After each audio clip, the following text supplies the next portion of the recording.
मंदिर की सुरक्षा के लिए सरयू की लहरों पर सर्विलांस रूम बनाया गया है। 7 बड़ी एजेंसीज आतंकी गतिविधियों पर नजर रखेंगी और अयोध्या में प्राण प्रतिष्ठा के दिन पैनी नजर रखेंगी। प्राण प्रतिष्ठा समारोह को लेकर पूरी अयोध्या सुरक्षा के घेरे में है। 7 बड़ी सुरक्षा एजेंसियां रामनगरी के विभिन्न इलाकों में छानबीन में इस समय भी जुटी हुई हैं। इसके अलावा जिले की सीमाओं पर भी चौकसी बढ़ाई गई है। आने जाने वालों की सघन तलाशी चल रही है।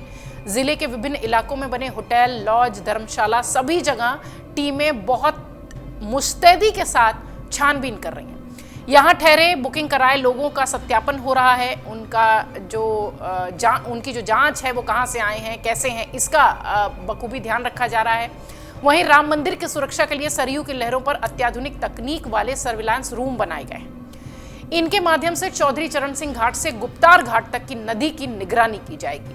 जैसा कि अभी तक एक सूत्र के मुताबिक कि प्रधानमंत्री मोदी भी शायद गुप्तार घाट से जल लेकर जाने वाले हैं। हालांकि इससे अभी पूरी तरह से शेड्यूल्ड नहीं बताया गया है, इसलिए भी सुरक्षा मुस्तैद है।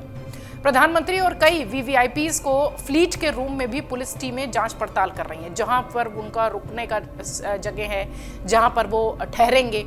प्राण प्रतिष्ठा के दिन देश और दुनिया के विशिष्ट जन उपस्थित होने वाले हैं यहां पर, और यहां प्रतिदिन 1 से 2 लाख श्रद्धालु पहुंचने का अनुमान है।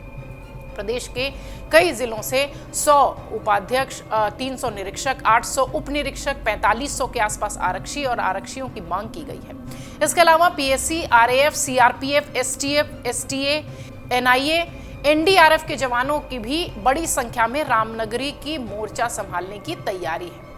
तैयारियों के क्रम में सोमवार को पहले चरण में 347 पुलिसकर्मी अयोध्या पहुंच गए हैं। पुलिस अधीक्षक ने यह भी बताया कि दूसरे चरण में 12 जनवरी और तीसरे चरण में 18 जनवरी को लगभग 5300 जवान जो है वो अयोध्या में होंगे, यानी सुरक्षा कर्मी ही इतनी तादाद में।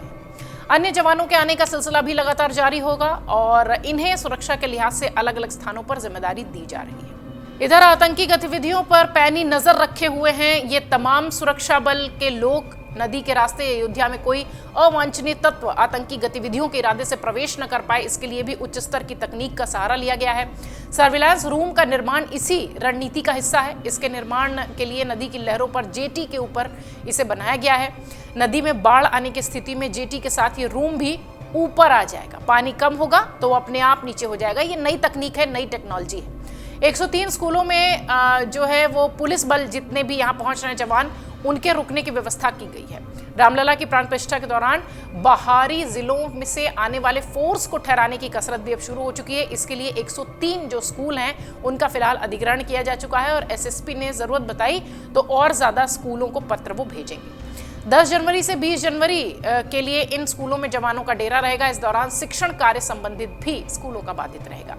जिले में पुलिस, पीएससी, आरएएफ, सीआरपीएफ के जवानों के जत्थे आने लगे हैं। इनके लिए नगर कोतवाली क्षेत्र के सर्वाधिक 14, कैंट के 12, रुदौली के 11, पुराकलंदर के 10, इयात नगर के 9 और गोसाईगंज और रौनोही के 8 और कोतवाली अयोध्या के बीकापुर के खडासा के 6 थाना क्षेत्र के 3 स्कूल ये एक तरीके से कह लीजिए कि अधिगृहित किए गए हैं और प्रत्येक स्कूल में 4 से 5 कमरे हैं। 100 से 100 पुलिसकर्मी वहां रहने वाले हैं, रुकने वाले हैं, टिकने वाले हैं।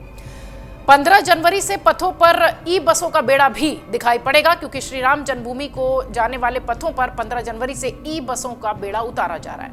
ये बसें एक दिन पहले 14 जनवरी को अयोध्या पहुंच जाएंगी। पहले चरण में ई बसों को रामपथ और धर्मपथ पर चलाया जाएगा। रामपथ पर शहर की एंट्री पॉइंट शहादतगंज से अयोध्या धाम तक की है और धर्मपथ के entry point Saket petrol pump तक चलेगी। जिलाधिकारी नीतीश कुमार ने यह भी बताया कि दोनों पथों पर हर हाल में 13 जनवरी तक काम जो है वो पूरा कर लिया जाएगा। रात दिन काम करवाकर यहाँ पथों का निर्माण हो रहा है।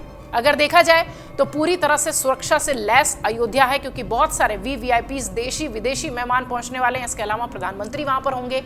इस लिहाज से भी चाक चौबंद व्यवस्था है और सरयू नदी के जो तट हैं उन्हें भी पूरी तरह से सील कर दिया गया है कि परिंदा पर भी न मार पाए। अगर आप ये वीडियो YouTube पर देख रहे हैं तो हमारे चैनल को सब्सक्राइब करें और बेल आइकन को दबाना ना भूलें। अगर आप Facebook पर ये वीडियो देख रहे हैं तो हमारे पेज को लाइक करें।